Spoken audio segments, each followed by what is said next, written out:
Hey man, Wyatt, what's up? Look out! The guy's got a gun! Hey, still standing, Terry! I'm Wyatt with ActionVFX, and today I'm going to be showing you how to get shot in 5 minutes for 5 credits or less. First step is to bring our footage into After Effects. Once you have it set up, scrub to the first moment of impact where you want to get shot.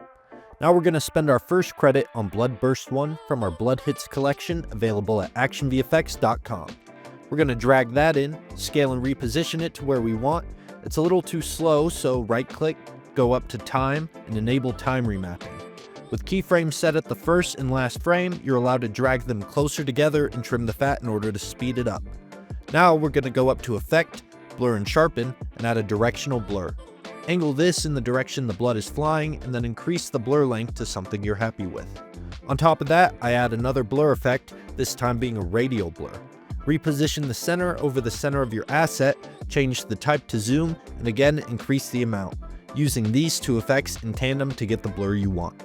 Then we're going to spend our next credit on Blood Burst 16 from the same Blood Hits collection, and reposition this over our Blood Burst 1.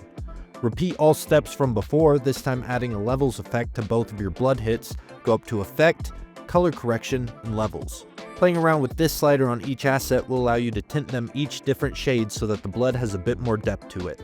After that, we're going to drop a third credit on a Blood Mist Front 3 asset from our Blood Mist Volume 2 collection. However, you can pull a Blood Mist asset at no cost from our free Blood Mist collection, which you can check out in the link below.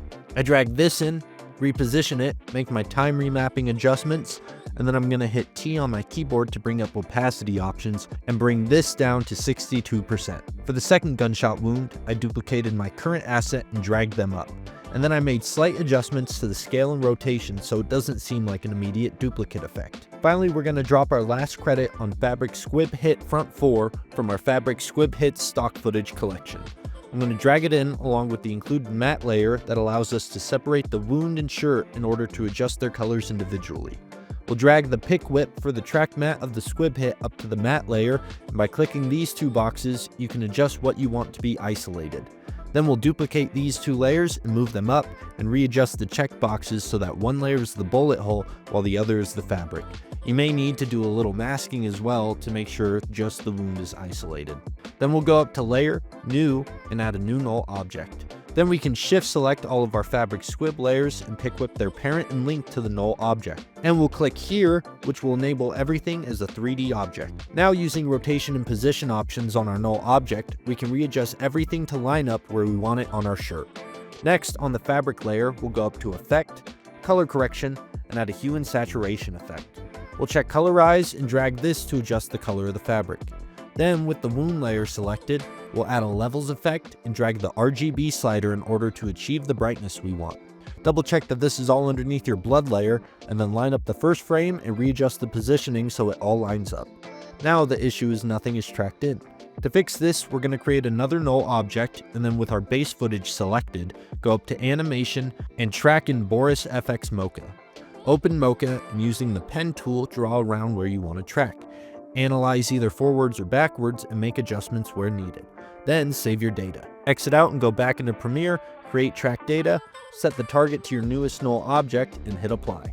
Now duplicate your fabric bullet squib layers and place them below the other blood layers so that you've got your second bullet hole. Make sure to enable motion blur, and then as one last little touch, I'm going to go up to Layer and create a new solid. I'm going to make it an orange fiery color and hit OK. Then I'm going to set the blend mode to soft light and trim it to start one frame before the bullet hit and last only one frame after.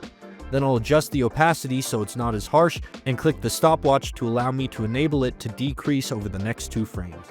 Just like that, we're finished. Thanks for watching. Make sure to like and subscribe and comment down below what tutorial you'd like to see next. Don't forget to head over to ActionVFX.com where you can access our free practice footage library, packed with cinematic shots to help hone your skills. And remember to follow us on social media so you never miss a new product release or video drop. So what are you waiting for? Start creating, and I'll see you on